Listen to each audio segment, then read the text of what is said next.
చెరువులను చెరబడితే చెరసాలకే జల వనరుల పరిరక్షణకి కాంగ్రెస్ సర్కారు పనిచేస్తోంది.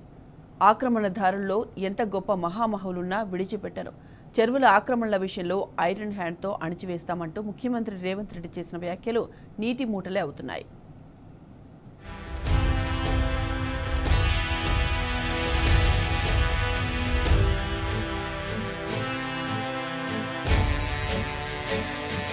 హైదరాబాద్ నగరంలో ఉన్న ఎన్నో చెరువులను నివాస ప్రాంతాలుగా మార్చివేస్తోంది కాంగ్రెస్ సర్కార్.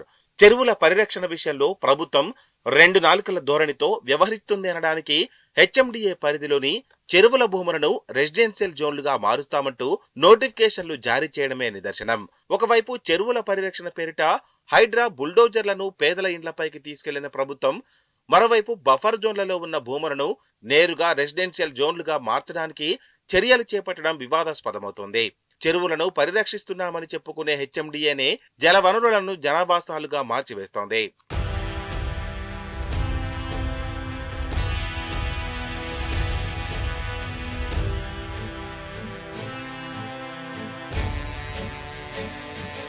రంగారెడ్డి జిల్లా శేరిలింగంపల్లి గ్రామ పరిధిలోని సర్వే నెంబర్ 84లో నవయుగ లిగాల ఎస్టేట్ కంపెనీకి భూమి ఉంది.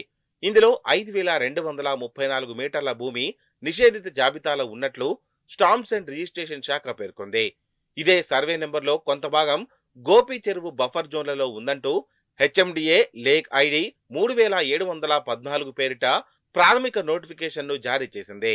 ఇప్పటికే సర్వే నెంబర్ 84లోని కొంత భూమిని ప్లాట్లు, అపార్ట్మెంట్లుగా నవయుగ లిగాల ఎస్టేట్ కంపెనీ విక్రయించింది. దీనిలో కొంత భాగం చెరువు కింది, మరికొంత భాగం బఫర్ జోన్లో ఉండగా రెసిడెన్షియల్ జోన్లోకి మారుస్తున్నట్లు ప్రకటించింది.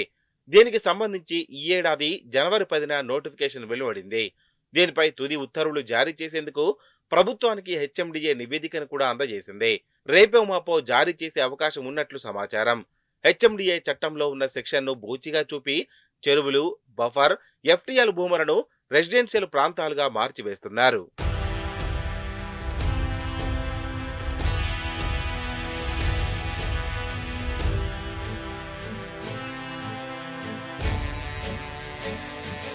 ఇప్పటికే గోపి చెరువు చుట్టూ కాంక్రీట్ జంగన్లు తలపించేలా నిర్మాణాలున్నాయి. బఫర్ జోన్, ఎఫ్టీఎల్ పేరిట కొంచెం భూమిని కూడా విడిచిపెట్టకుండా నిర్మాణ సంస్థ అమ్మకాలు జరుపుతోంది. ఇప్పుడు బఫర్ జోన్లో నిర్మాణాలు చేపట్టేందుకు ప్రభుత్వమే నిర్మాణ సంస్థలకు సహకరించడం చర్చనీయాంశంగా మారింది. సర్వే నెంబర్ 84లో ఇప్పటికే పూర్తిగా నిర్మాణాలు జరిగిపోగా బఫర్ జోన్ పరిధిలో 8.15 ఎకరాల భూమిని రెసిడెన్షియల్ జోన్గా మారుస్తున్నట్లు ప్రభుత్వం ప్రకటించడం విడ్డూరం. చెరువులను కాపాడేందుకు హైడ్రాని తీసుకొచ్చామని చెప్తున్న ప్రభుత్వం అదే బఫర్ జోన్ పరిధిలో ఉన్న భూములను రెసిడెన్షియల్ ప్రాంతంగా మార్చే దిశగా అడుగులు వేస్తుండడం ఆందోళనకరం.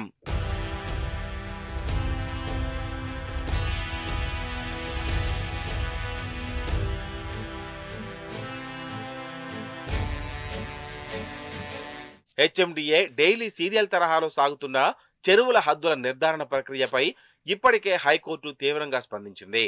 హైదరాబాద్ నగరంలోని చెరువుల హద్దుల నిర్ధారణ, ఎఫ్టీఎల్, బఫర్ జోన్ పరిధిపై ఎప్పటికప్పుడు తమకు నివేదించాలని హెచ్ఎండిఏను ఆదేశించింది.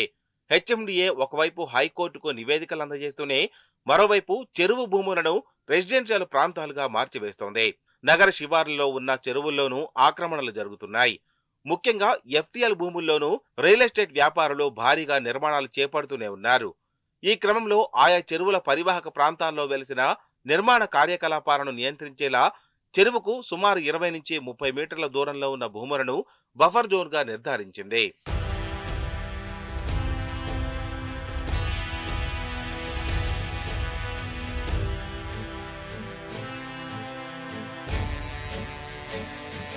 మెజారిటీ చెరువుల్లో ఆక్రమణలు ఉన్నాయని ఇటీవల హైడ్రా, ఎస్ఆర్సీ నిర్వహించిన అధ్యయనంలో వెల్లడించింది. తాజాగా కుత్బుల్లాపూర్ మండలం బాజుపల్లి గ్రామ సర్వే నెంబర్లోని 175, 171లో 10 ఎకరాల భూమిలో కొంత భాగం అంబీర్ చెరువు విషయంలో ట్యాంక్డ్, బఫర్ జోన్, ఎఫ్టీఎల్ భూములను రెగ్యులరైజ్ చేసే అధికారం ప్రభుత్వానికి కూడా లేదని హైకోర్టు స్పష్టం చేసింది. కానీ అధికారులు మాత్రం చెరువులు, కుంటలను నిర్వీర్యం చేసేలా ఆ భూములను రెసిడెన్షియల్, మల్టీపర్పస్ భూములుగా మారుస్తుండడం ఆందోళన కలిగిస్తోంది.